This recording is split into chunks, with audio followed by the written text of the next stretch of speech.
All right. Hi. Hello. Hi. Authenticity and connection in aesthetic dentistry. So I'm going to talk today about how to be different in a world of all the same. Welcome to a unique exploration of standing out in a world where conformity often reigns supreme.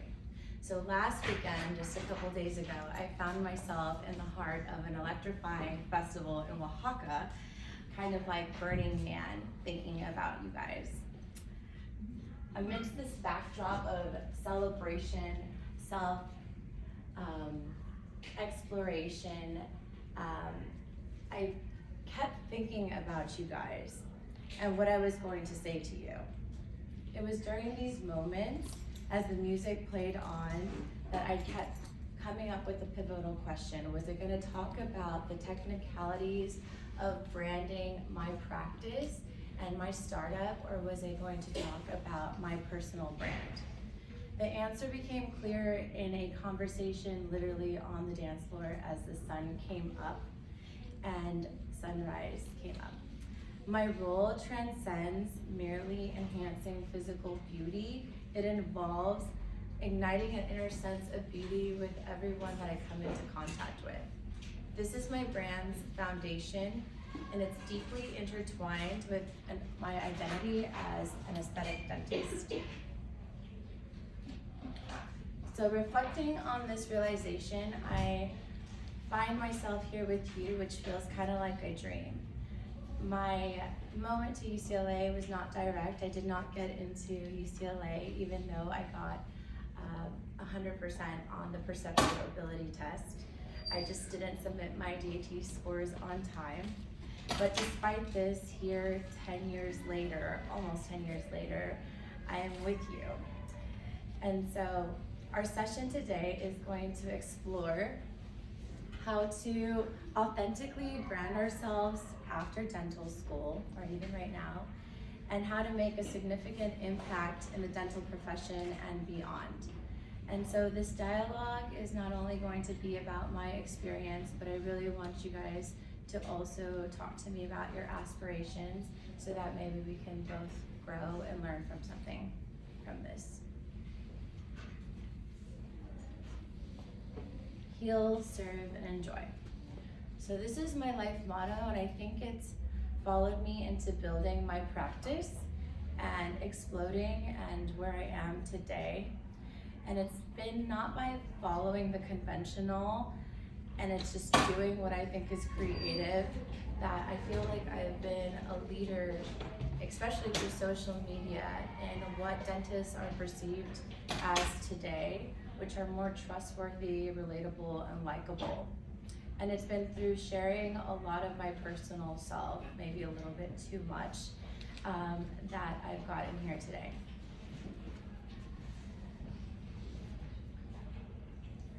So my goal is not to make people look beautiful, but to feel beautiful and to trust again, not only in themselves, but in dentists.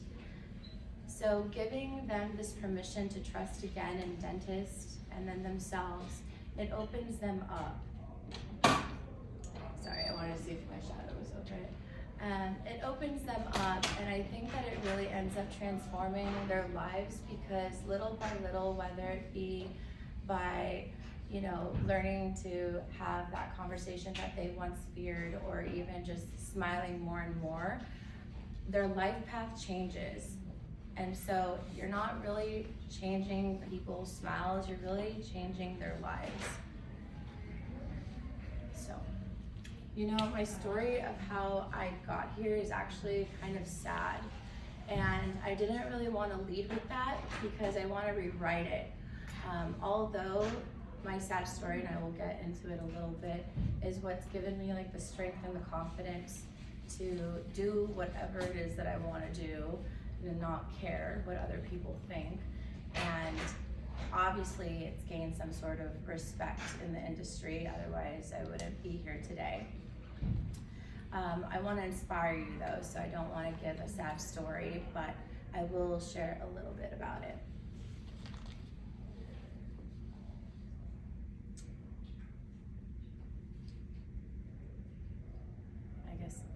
that. This was another thing that I came up with this weekend on the dance floor. I once believed that humbling myself and dimming my light would prevent misunderstandings and spare others discomfort. But I've come to realize that by embracing my shine, I not only illuminate my own path, but also light the way for others. So it's a disservice to us all to hide our brilliance, and together we can shine brightly and lead with confidence. How are you guys doing? Great. Okay. So my personal journey of resilience.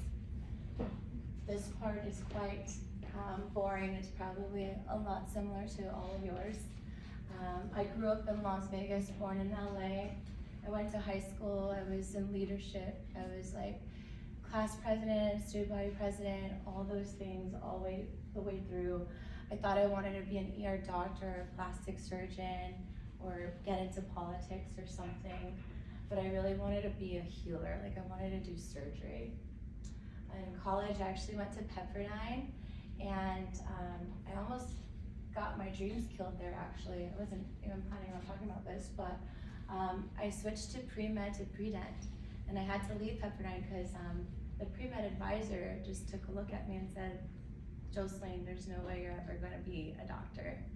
And so my last year I went to UNLV, which is where I was from, and I finished there, and then I got in first round to UNLV School of Dental Medicine. I went 2010 to 2014, and then because I lived in Malibu, my dream was always, I'm gonna have a practice in Santa Monica, and I'm gonna move back to LA and live in Malibu. So right when I graduated, I didn't get my license in Nevada. I just got it in California, and I moved straight to Long Beach, actually. And I went there and I started working in East LA. I'm Hispanic, full Mexican. And so I went and I worked in a clinic that was like all Hispanic. I think I had like 2 Caucasian patients the whole time, and really got burnt out. At the same time, my mother, which is my best friend, she became ill like a couple months after I graduated. It was like even during my graduation party, we found like a lump right here on her neck. And we always had plans that like after I graduated, we were gonna do all these things together. The slides got better. Thank you. Of course. So the first few years I was an associate, and I tried to heal my mom. I went into holistics, but I just became obsessed with healing my mom. But unfortunately, my mother passed away in 2017, and I was totally broken. And so it was during then where I was still an associate and I didn't know what to hold on to. I stopped drinking. I actually haven't drank in 6.5 years. Not because there was a problem, but because like I didn't want anything to lower my vibration even a little bit more. I just really needed to like try to get out of this hole. I didn't know how to like live without my mom. And so I started looking for signs, and it was on her birthday a few months later that someone that I was working with, a periodontist, said that there was an office space that was abandoned in Mission Viejo.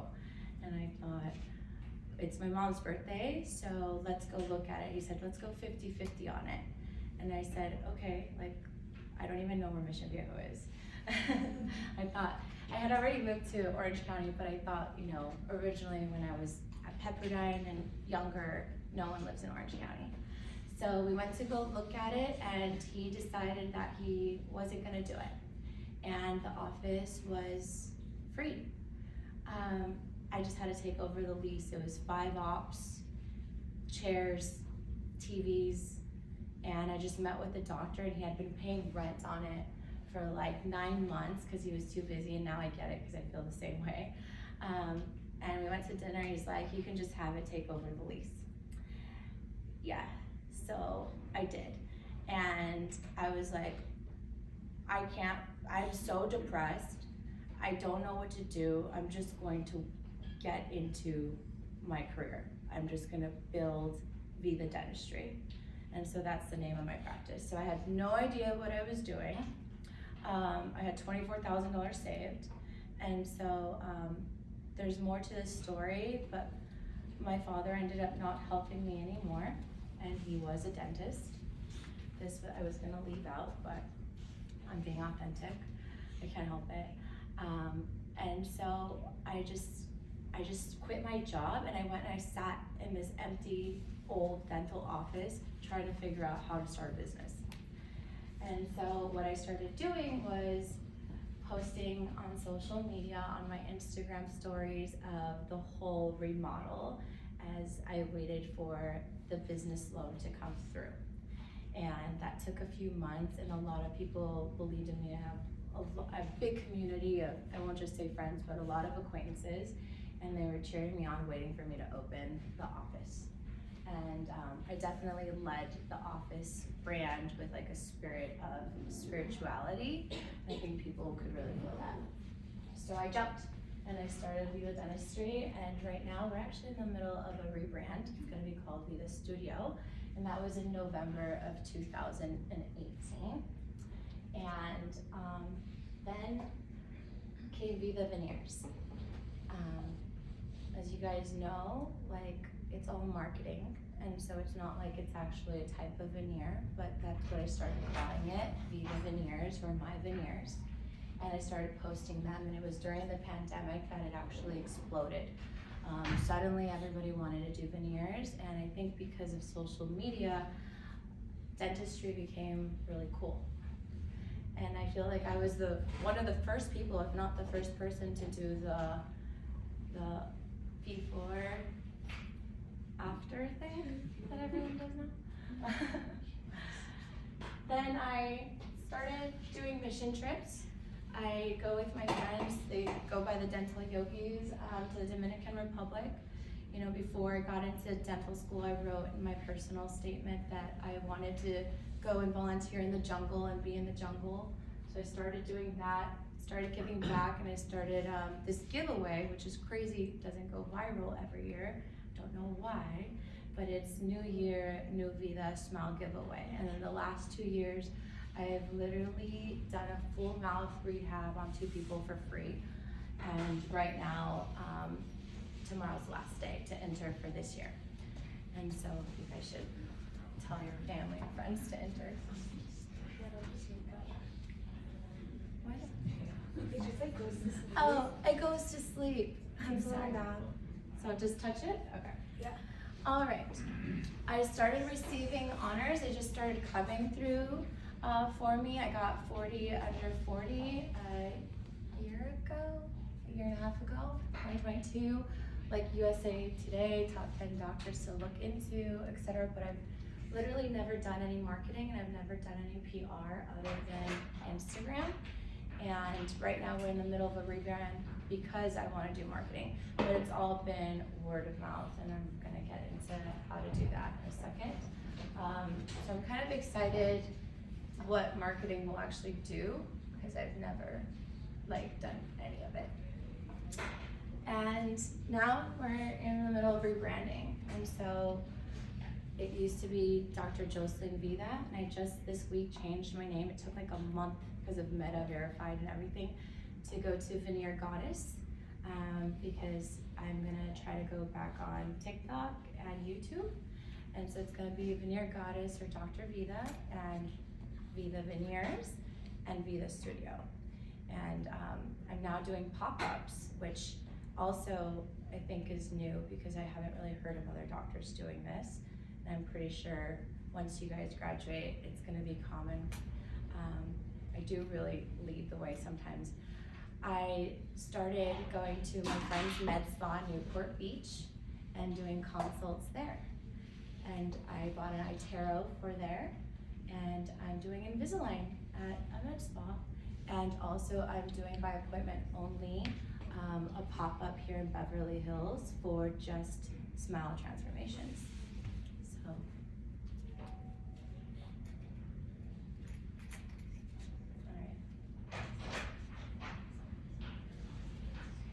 So the essence of my brand it's all about connection, healing, and enjoying is what I've learned. Otherwise, you will definitely be burnt out. I don't know if any of you guys feel burnt out already. Yes, no? So you have to find your passion within the passion. Like, it's obviously not the teeth why we're here. It has to be something more, right? So you have to look for like the feeling that is guiding you and then go even deeper into that. Otherwise, you're going to get lost in your practice or in your job, and I don't think you'll be happy. I know a lot of people that are not happy. You have to really always do more and like really involve yourself in the community after dental school to remain happy in dentistry, and you have to like people because it's about the people. So the way that I did it was that I started branding my dentistry not by like showing people their before and after, how good the dentistry is, but basically making them feel it and feel beautiful. It's like one thing to make people look beautiful, but like what really matters is making them feel beautiful. So my biggest tip is you have to spend that one-on-one time with your patients, and you have to really build rapport, and that is where your entire reputation is gonna come from. You have to give the patients confidence to trust you in what you're doing, in your dentistry and what you're doing to them, and then finally that they're okay and good in your hands. And that's how you're gonna grow your practice, one patient at a time.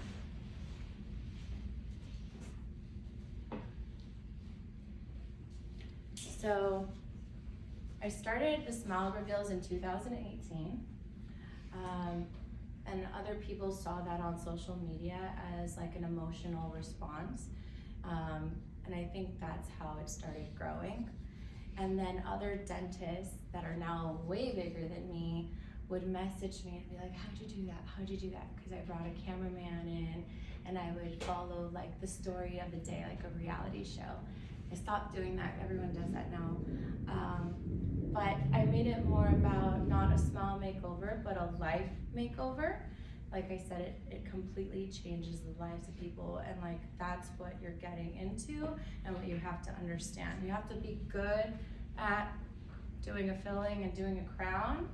You have to be good at getting people out of pain, but at the end of the day, you could be the worst student and have mediocre fillings, and everyone thinks that you're the best because of how they feel that you have their back, basically. So it's so important to be authentic as a doctor and actually give patients that trust by really showing them who you are too. So to be honest, a lot of my consultations, I let my patients talk. I walk in there and the first thing I say is, how can I help you? And I pull up a chair and I sit like face to face, eye to eye. How can I help you? And then they just start talking. And then I say nothing, and then they talk more, and then they talk more, and I watch their mouth, I watch their teeth, and I get all these clues of how their teeth are moving, and like interferences and stuff. And I try to find like what they really want, okay? You're gonna be growing rapport with them, listening to what is guiding them, and gaining trust. So be true to yourself. Patients can sense when you're not being authentic. You gotta learn rapport. Honestly, I feel like after this, or if there's anything you can do outside of school, is learn how to read people and to connect with people, and that will make you successful in dentistry. You wanna share your story with your patients. Every single patient ends up becoming what we consider like a friend. They think they're my friends. Of course, you have to have boundaries, but it's nice to feel like everyone feels very comfortable around you. And so open up with them, build rapport, and also learn to admit your imperfections. Like, if you make a mistake, you better tell them. And it's better to tell them like straight up bluntly, because it'll actually help the relationship and grow their trust in you. And if you don't know exactly what is best for them, explain to them and have them like participate in what they want to do in treatment plan. You always want a treatment plan for the best, but you want to be able to communicate that there's other options that you can meet them at. Okay? So you're gonna listen actively, make eye contact, all that stuff, nod, pay attention to what they're saying, but like, what is it that they're really saying? And then you're gonna customize the care. Everyone's different. You're gonna gather all these clues. You're not gonna treatment plan like Invisalign, Invisalign, Invisalign. You're gonna sometimes, feel them out and just a little bit at a time if they don't feel so open to you, right? So you have to really learn how to read people, because you have to learn how to break these walls with these patients. Like, I'm pretty good at that. And then you're gonna avoid judging them. It's funny, but like, there's patients that come in with like a Chanel bag and they want their full mouth done, and you tell them it's $55,000, and they're nitpicking, they're like, no, like, let's get a deal. But then there's someone that walks in and they're just like in pajamas or loungewear, and you would think, oh, this person doesn't have money. And they're the people that pay you up front and they just bring in $20,000 cash. So you cannot ever judge your patients in that way or by their history or anything. You have to really empathize with them and remain open, and always treatment plan the best for everyone. And also remember that you don't know anything, and the patient knows everything, and they're always right. Like, when they say, I feel something, like, believe them. They feel something even if it doesn't make sense to you, and follow that clue. That's gonna help you a lot. Okay. So again, with treatment planning, you're gonna start by looking at every patient and imagining them at their best self. Not at their teeth and not at this tooth. You're just gonna, if you wanna be an aesthetic dentist and be successful, you're not gonna look at single tooth. You're gonna look at someone talking to you, and you're gonna imagine them with how it's gonna look if it was the best that they can have. And you're gonna work from there, and you're gonna meet them where they're emotionally at in their treatment plan. And that can change and shift, but that's basically how you're gonna do it. You're gonna shift your entire perception, because I remember when I first graduated, I worried about things being like too expensive, or maybe they don't value it, but just forget all of that and just go with what is them at their highest, best self, and then tell them what that is and see how that makes them feel and go from there. So these are just some pictures of me volunteering in the jungle, and I've gone back 3 times in the same group. We go to the Dominican Republic, and this is a special patient. This was during 2021, February, and we didn't use drills. And so I literally did these fillings by hand with a spoon. And then I had to polish them by hand and everything. I think this is what keeps the passion alive sometimes, to break away and like go back and remember like what you're really, really doing and healing people.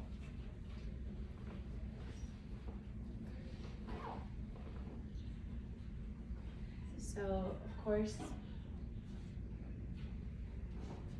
you're gonna start thinking that you're transforming lives through aesthetic dentistry. You're not a dentist, you're changing lives. So it's more than a smile makeover. These are just some simple things that you think of, like of what you can do. But you're gonna start thinking comprehensively, like I said, about overall, not one tooth, but overall, how can you make it better and make them better? These are some videos of me. Does anyone know who I am, like before this? Like one person? Thanks. Really? You knew? Okay, so I post stuff like this all the time. It's exhausting. I get home from work at like 8 p.m. I get in the bath and I start making a reel for like an hour. But it makes me really happy, and like I said, this is all my marketing. Yeah, this was the Smile Giveaway winner from last year. I chose the hardest case, full mouth. I cry often at work, people cry. Yeah, and I really love sitting like this at the end to do final touches. I think it's really important. I don't know if they teach you that in school, do they? Yeah, I don't know why, but this is like how you want to finish cases at the end. You really have to look at people. And something else, when people look at themselves in the mirror after you've done work on them, they're not seeing reality. Did they teach you about that yet? No. Because it's mirrored. So that's why it's so important to take pictures and show them in the pictures what is reality. So like even us, like we look in the mirror, we think we look great, but then there's a video, we're backwards. So what they're seeing is not true. So if they see that this tooth is going this way, but you're looking at them front forward and it's not, it's very important to show them pictures of what it really looks like. And that's just like a little tip. Okay. So how do I do it? I talked about imagining the patient at their very best and going in there and just saying, how can I help? And then let them talk. You're gonna treatment plan for the best and then meet them where they're emotionally ready to meet you at, and then go from there. And again, you didn't go into dentistry for teeth, you went to help people. These are some really old cases. I have a lot of new ones, but these were in a file. Lots of before and afters, all veneers. This one's one of my favorites because it's so natural, and I only did these 4 teeth and this one. We wanted to keep her canine. I think it's really cool. And then this guy, oh man. He ended up loving me. He went somewhere else and got 6 veneers. And look what happened to his gums after the veneers. So we did crown lengthening, and I told him, I can do those, but this looks terrible. It's not gonna make a difference. Like if you want it to look good, we have to do everything that shows. Trusted me, big difference. This patient became one of my best friends afterwards, and this one too. She loves me so much. She came to me terrified of the dentist like almost 4 years ago. She's like, I'm getting married in 2 months, and everything was bombed out.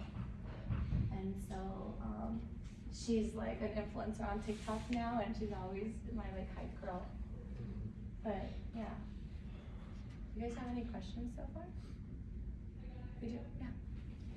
So after you graduated, how did you feel? I mean, aesthetic dentistry takes time to get good at. So how did you build your hand skills to become confident in doing these cases? Did you do a GPR or an AGD? Or? No, nothing. Literally, I was an artist since little. I just had the eye. Like I got 100% on the perceptual ability test. I just can see things. But it was just practice. Literally practice. You just have to not be scared. And unfortunately, I did not have a mentor And I never really worked with anyone because every associate job I had, they would just leave me as the lead dentist by myself. So I think that if I had had a mentor, maybe I would be ahead of where I am now, but at the same time, maybe I would be held back because of other people's ideas, because I literally just made up stuff, and I still do. Like if someone comes in and it's like, you're taught you're not supposed to do this, I will literally do it and tell the patient, let's try it, and then it works. You know, you guys know what wax ups are? Okay, and you know how you take like a PVS of a wax up to make veneers or like temporaries? Yeah? I have used other people's PVS impressions of their wax ups on other people's mouths to get a template by measuring the ones that I have, and it works. Like, just learn to be creative and make up stuff, and as long as you're honest with the patient and there's like a witness and you're like, I don't know if this is gonna work, but let's try it. I think that's the best way to grow really quickly, just by running your own experiments basically. But if you have a mentor or something, that'll be great. But like I said, my father didn't end up helping me, and he was a dentist for 30 years, and we don't speak anymore. But I really think that if he had helped me start my practice 5 years ago, I probably wouldn't be here. I would be doing bread and butter, because he never did a full mouth veneer case. And yeah, I've been doing a lot of those since 2020, really. So, does that answer your question, Kevin? All right.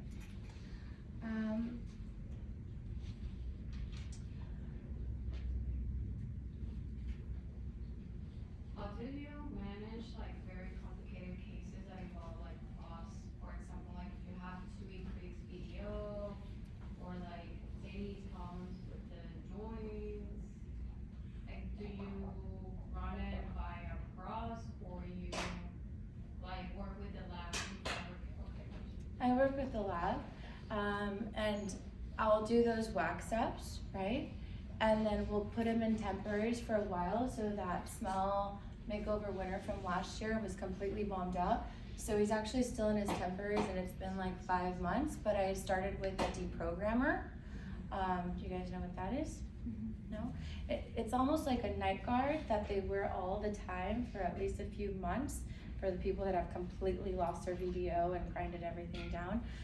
And it gives them some space so their teeth aren't touching in the back anymore, and their muscles get deprogrammed to no longer like remember where they're supposed to be. So when you do the wax up and you put them in proper occlusion, it's in proper occlusion, and then their muscles get used to it too. You could also work with like Botox and other things like that. But basically just giving the case a little bit more time to see where like it could fail. And honestly, I just had a consult yesterday, and she came from Beverly Hills. She saw 3 Beverly Hills dentists that I'm kind of friends with, and then ended up coming to my hole in the wall in the Mission Viejo and choosing me because of the way I made her feel. But they wanted to open her VDO, and what I'm gonna do instead is use Invisalign to put her teeth where they should be, and then go from there. So they wanted to increase VDO and crown everything immediately, but I think that would really cause some issues. And that's faster paced and a lot more money, but I'd rather move her teeth like where they need to be and then go from there. And almost everyone needs Invisalign, just so you know, like almost everybody does. Just get that in your head and don't be like ashamed to say it, because when it comes to veneer cases or any sort of cosmetic cases where there's been wear in the anterior, super eruption happens, especially on the lowers, and it's gonna break. So with Invisalign or even ortho, which I also do, and I learned that literally just doing a course with Dr. Latardo. He was the ex-president of the AACD, American Academy of Cosmetic Dentists. I'm part of that. He teaches a course in Nashville. It's 2 days on minimal braces before doing veneer or cosmetic cases. And I think I was like 1 out of 20 people that went home and started just doing them and texting him. And I love ortho. Like, it's so fast and easy to like set the teeth before doing veneers with that. These are some more cases, also older. It's funny. She became my friend, she became my friend, he was already my friend. She was on this reality show, I forgot. I don't know if anyone ever saw it. It was like during pandemic, and it was like based on the rooftop of Dre's in Las Vegas. It's like a love reality show. Anyone see that? Love Island. Huh? Love Island. Yes! Love Island! Really? Do you recognize her? No, I don't though. Yeah, go ahead. One of the things I love about like your designs is it's not like the same copy paste for like every Yes. patient. How do you communicate that with the lab? Like, you do the wax up yourself, or you just have a lab that Both. is like? Both. So the lab will just do the wax up for me usually, but if it's a smaller case where I'm not doing molars, not doing the full mouth, and I'm not changing occlusion, I will literally just do it with flowable on the spot and then take an impression for my tempers off of that, and then cut through the depth cuts that I need to veneer prep. But I will just do it myself, basically going off of the shape of their teeth. And you know, everything has like, what's it called? The golden ratio. Everything has the golden ratio, but like, you kind of just start eyeballing it, and I don't do any measurements. You just know what looks right after a while, especially if you sit them up and you're just staring at them and take pictures, and you look at the picture and you're like, okay, it needs to be a little bit shorter. So yeah, thank you. I don't like cookie cutter either. I hate that that's getting so popular on social media, and that people think that that's better, but that's much easier, and you don't have to have like an artistic talent for that at all. A lot of these dentists that are really, really big, like, unfortunately are not doing the CEs or like in the AACD, because what I like to do is aesthetic dentistry that's biomimetic, so you're copying nature, but making it better, right? And then, you know, they all need different things, but yeah, all their teeth colors are different, all the shades are different, and then the cements that I use are all different too. So it's all custom with translucency and whatnot. And I asked them, like, I asked them, you know, bring me pictures of what you like, and then I kind of start gauging from the first topic, or like the first talk, what it is that they like. So that's a small makeover winner. And those are actually his temporaries. They're not even the real ones yet. This guy, he am I going too long? No. He's never had a girlfriend, and he's like 42. So now he's completely changed. Like, he walks in and he's just smiling, like so big, and before he was just like this. And so it's just like really exciting to see what you can do to people's lives. So again, you want it to look like art, but feel like science and much more. And what I mean by that is you want it to really feel like it's like a spiritual thing almost. And the patients really love that.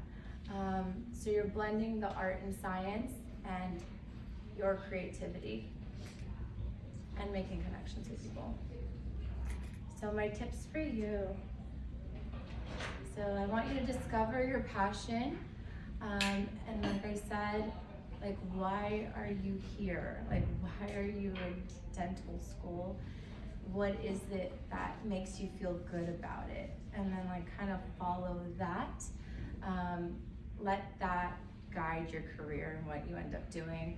You always want to prioritize your patient care, always do what's best for them, and stop mimicking other people. Be creative in your own approach. You might discover things. You want to forge your own path. Yeah, do whatever it is that you want to do and be proud of it. And you want to limit comparisons. I know that social media sometimes makes people feel like they're behind. So limit social media if that's what it is, and just focus on you and your work. And then always seek like your inner fulfillment other than financial gain. I've always believed that money will follow if you really do something you're passionate about and you learn to do it really well. Okay. You're gonna do a lot of continuous learning too, which is exciting. So, and definitely stay in groups of dentists, even if it's in social media or whatnot, to learn from. Otherwise, you might feel like really, really secluded in dentistry. So find your purpose, focus on your authenticity, and do your CEs. And then these are my Instagram and TikToks, Veneer Goddess now. YouTube is still Dr. Vida. And I had tried to add a link here in case there was time. Oh wait, it works. Hold on. This is my page, and there's some really cool videos here. You can easily tell the age of a woman. Oh, wow. These are really fun. So,